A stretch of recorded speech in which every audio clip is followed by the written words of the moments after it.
Welcome to Career Tools. This is Sarah. And I'm Mark. Today's podcast, How to Handle Headhunters or External Recruiters, Part 2 of 2. This cast answers these questions. What do I do if a headhunter calls me? How do I get a headhunter to call me? And what do headhunters do? If you want answers to these questions and more, keep listening. Want to understand yourself and others better at work? The MT DISC assessment helps you recognize your communication and behavioral style so you can adapt, influence, and connect more effectively with anyone. It's the edge every professional needs.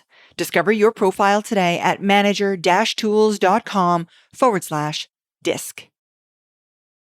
Now let's go into the key questions to ask. And before we give you the list, and we're going to give you a list in just a minute here, there is a danger here. You must deliver your questions pleasantly, in an upbeat way, giving every indication that you intend to answer their questions when you're done. If you act like your own gatekeeper, it's going to be a complete turnoff, and they might even hang up on you. Yeah, if you were to say, if Sarah were calling me and I said, well, Sarah, thanks for the call, but before I take any of these calls, there are a few pieces of information I have to have before I decide I'm going forward. The recruiter's going to have an immediate turnoff. Mm-hmm. The recruiter actually wants a reciprocal, helpful relationship. They do not. There are some that are selfish and maybe not mean-spirited, but perhaps too aggressive. And if you get that from somebody, then you can just say, I'm sorry, I'm not interested, and hang up. But if they're polite and professional, think of it as a two-way reciprocal relationship where you can actually say, yeah, hey, look, if I can help, I will. And I know you have some questions for me and I have some questions for you. Yeah, exactly. The more casual, the more relaxed you can be, the better. You're building a relationship here. Okay, so questions you can ask. You can certainly ask the name and number of the recruiter.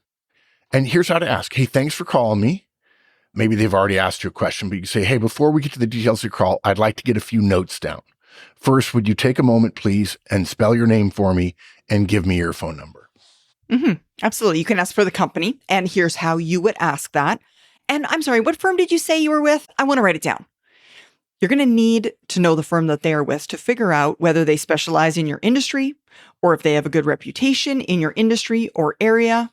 And you can get a sense of that by the last question listed here that we're going to go over in a second. Yeah.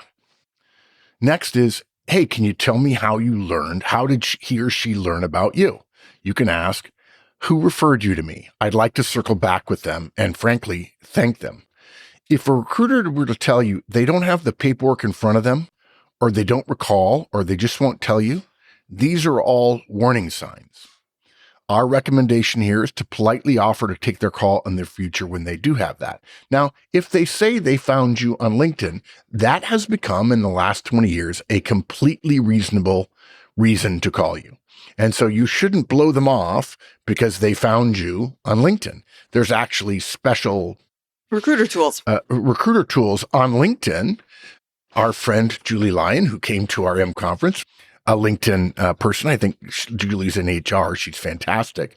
She was there. In fact, she loves Manager Tools, and LinkedIn is a huge resource for many, many people. It's become sort of the active version of a career management document for many people. And by the way, if you're not connected to Mike and I and Sarah and Kate and Amanda, the people at Manager Tools, and you're listening to this, please do send us a connection request and we will be happy to connect with you. I think, in fact, Sarah, don't we have a LinkedIn group? We do. A Manager Tools group with tens of thousands of people? Yes, there's a Manager Tools account and a Manager Tools LinkedIn group with thousands of people. Yeah. Okay. Yeah, and we put stuff out, content out there as well. Yeah. So look, it's absolutely reasonable to expect answers to those three questions. Again, name, phone number, company, how they learned about you, before you share your answers to their questions.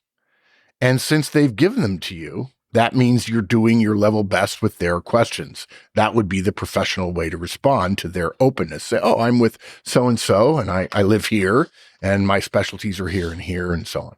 Mm-hmm. And after the call, ask a mentor about the firm and their reputation. Now, It's a recruiter. So let's be clear here. Obviously, you don't ask your boss, but don't be surprised if your boss gets these calls too. If your boss is any good, they are also having calls with recruiters. But again, don't ask your boss, but a VP or an SVP with whom you have a good relationship, they should be able to tell you. Or a peer who's a friend who is a better networker than you, they should be able to tell you. I mean, folks, you're part of the Manager Tools community if you're listening to this podcast. Shoot us a note, customer service at manager-tools.com, and ask us, hey, do these guys have a good reputation as recruiters? We're happy to chime in and help you. Yep, exactly. Okay, now we come to the next item, how to handle their request or requests. Now, it's most likely they're going to be calling about a specific opportunity, but it's possible that they're not, okay? Remember what we said earlier. People, candidates, are the easy part of searches. It's the hiring company that pays, okay? So headhunters don't spend a lot of time finding great people without a specific search to motivate them. It does happen, but it's not as likely as a specific search being the reason for them reaching out. Exactly. So what usually happens is they've got a position in mind.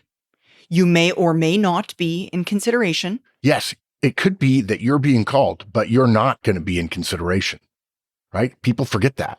Absolutely. And they will not share with you who the hiring company is. They will probably share only a brief outline of the opening. Yeah. Here's a key part of this conversation that many professionals miss. The recruiter says something along the lines of, do you know anyone who might be right for this role? And what the uninformed person does, for all kinds of reason, as his heart drops, is assume that the question means that he, the person on the phone, is not right for the job. And they probably don't refer anyone because they're so focused on themselves, and maybe they got ego hurt a little bit. Some professionals don't crash immediately, but because they're sort of bummed out, they suggest sort of diffidently one or two friends, and they fail to give good, solid recommendations. Mm-hmm. But folks, listen to the question. The question was, do you know anyone who might be right? Can the answer not be, yeah, me, I would be right for this role? Okay, now, to be clear, you don't want to say that. You don't want to say, oh yeah, me. It's not a good look. So here is what you do. First, you write it down. Ask them. First, let me make sure I got this right. Would you please walk me through the role again? Thank you. And then suggest someone else, perhaps two someone else's. Tell them the person's name, what their role is, what company they work for, and make a positive reference. Say something like, I've got a person in mind. He's Jerry Conti. He's one of the individuals in our process group, and he's very sharp, particularly with larger projects like what you mentioned. I mean, if you'll give me 24 hours, I will let him know that I shared his name with you, and you can give him a call. Yeah. Then, after you have made a couple of recommendations and you learned in this cast how not to make it about yourself, and so you've done the right thing in the beginning, then you can suggest yourself. So after suggesting a friend, say, hey, that's a role I could be interested in as well. And if you're interested, suggest that you talk further, obviously outside of the office if it's going to be face-to-face. Mm-hmm. Now, folks, we do not recommend that you send off your resume at this point. You need to know more. You don't want to send a resume to someone who doesn't necessarily want it yet. They're just going to file it and they're probably just going to forget about it. They're going to throw it into a corner and they won't pay that much attention. So not quite yet. Wondering how to stand out in your next interview or earn that promotion? The Career Tools license gives you exclusive access to guidance on resumes, interviews, networking, and career planning straight from the experts. Invest in your future today. At manager-tools.com/memberships, you can sign up and become a Career Tools licensee today. Don't wait. Okay. So now you've gotten through the first call. You haven't messed it up. So the question now is, how do you maintain this relationship. You can't maintain a relationship where only you respond to calls. But this is actually the easy part. If you want to become a master of maintaining any relationship, all you need to do is add a quarterly recurring task to your task list. And it says, stay in touch with blank recruiter.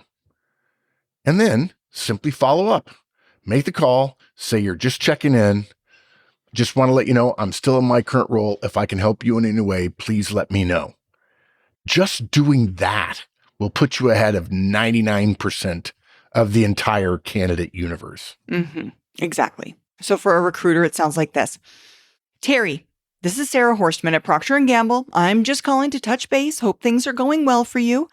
If you'd like me to buy you a cup of coffee one morning, I'd be happy to do that. I'm at number da-da-da-da-da. Take care. Have a good day. Yeah. Now, second, if you want to go a bit further, you can say the same thing with one or two of these additions. Hey, I thought you'd like to know that one of our managers, directors, whatever here, Bob Jackson, is doing really well. I think he might be the kind of person you'd be interested in. I'd be happy to give you his contact information if you like.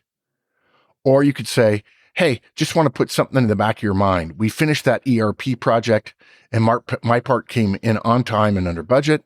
I know that's something you look for, thought it would be good to share. Best wishes. Look forward to talking to you soon. That's it. Yeah, that easy. Now remember that you want to create a relationship with one or two recruiters. After you've talked with a few and have a sense for those whom you get along with particularly well, suggest getting together for a more expansive talk over lunch. And at this meeting, you can share more about your interests, where you see yourself, maybe how you stand out from the crowd, all of those types of things. Yeah. The more top of mind you can make yourself for a recruiter, the better. When I started Horstman & Company, my entire marketing plan was talking to people all the time, every 2 months, every 3 months, or just checking in. They knew what I did, and I wanted to be the first person they thought of because I had been the last person they talked to with my set of skills, my particular set of skills. I wanted to be the last person they talked to, so I would be the first person they would think of. Oh, I've got a problem here with my managers or whatever. I'll call Horstman and we'll see what happened. That was all. No advertising, no email blasts, nothing. Just staying in touch with all the people that I knew that I thought had budget or were around somebody with budget. I wanted top of mind recognition when a problem came up that was related to me. The more top of mind you can make yourself, the better.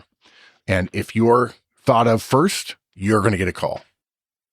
Okay, now let's go on to some resources. And there are a few resources that we want to point you to. The first is so good, it's on our book list. John Luck's book, Rites of Passage, 100,000 Plus, is the number one recommendation on this subject. It is the gold standard in our opinion, and even more broadly, it's the only book to buy about career transitions and job searches. Another great thing about it is it lists all the other resources that you're going to need, like recruiting firms and websites and a bunch of other information. It is very old and it doesn't matter. I read it every couple of years and it is still incredibly detailed, tells you everything you need to know. And in fact, the epigram at the start of The Effective Manager, our first book, is the exact same one that is at the start of John Luck's book because I liked it so much. And the quote is, "This is what I tell my friends," which I thought was just, you want to have a friend who has a specific skill that you could avail yourself of at certain times. And I thought, when people ask me about management, this is what I tell them. I tell them, do one-on-ones, do feedback, do coaching, do delegation, and take your time rolling it out. And when I read John's book, in fact, John is one of only 2 people from outside of our community that we've ever had as a podcast guest. Mike and I went to New York and did an interview with him because of how impressed we were with the kind of giving person he was and how knowledgeable he was. Yeah. So all that to say, folks, even if you're not thinking about a job change, we would highly recommend this book. Start making your way through it. It's really big. It's going to take you a while. It's good reading material. It's good to start working through. Yeah. Another book you might consider is Somer Hackley's book, Search in Plain Sight.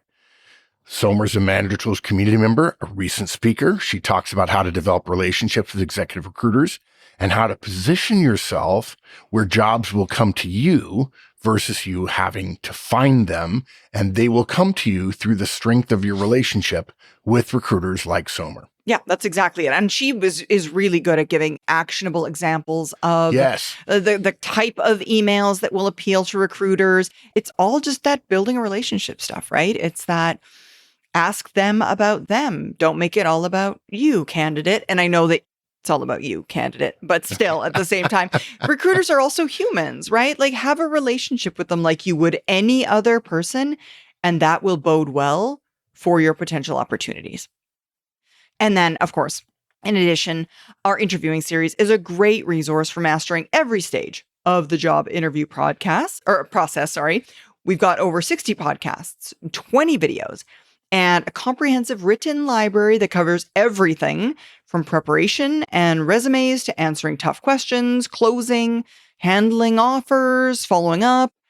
It's not just what to do, but it's how to do it, what to say, how to say it, and how to write it all down. It's everything that you can imagine that you need, and it is accessible to all of our Career Tools licensees.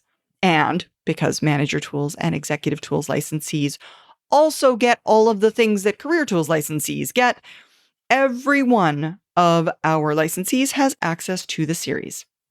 I would say our most important guidance for the vast majority of our audience is doing one-on-ones. And the Trinity broadly, feedback, coaching, and delegation added to it for the Trinity. But the interviewing series is their most beloved product. We take the curtain off of interviewing and we'll tell you what to say, as Sarah said, and how to say it. Okay, let me summarize. When it comes to working with recruiters, relationship building is a critical part of your effective career management. Recruiters are often the bridge between you and a highly coveted new role that you never would have found out about were it not for a recruiter relationship. You may have a big enough network to know about all the possible opportunities, but we seriously doubt it. The relationship with the recruiter gives you access to their network of opportunities. That's why it's essential to engage with them thoughtfully in a way that you can maintain your professionalism, and at the same way, because you know how to manage a relationship, you'll stand out from the crowd. Strong recruiter relationships don't happen by chance. They're built through consistent effort, but not extensive effort. A call once a quarter is not too much to ask to help your career in the long run. Schedule regular check-ins, share relevant professional updates, and reach out proactively.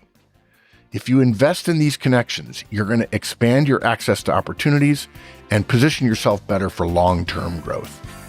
That's exactly it. Thank you, Mark. Thank you, Sarah. Thanks, everybody.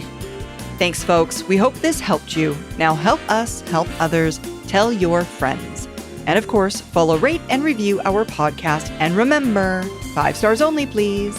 Bye, everyone.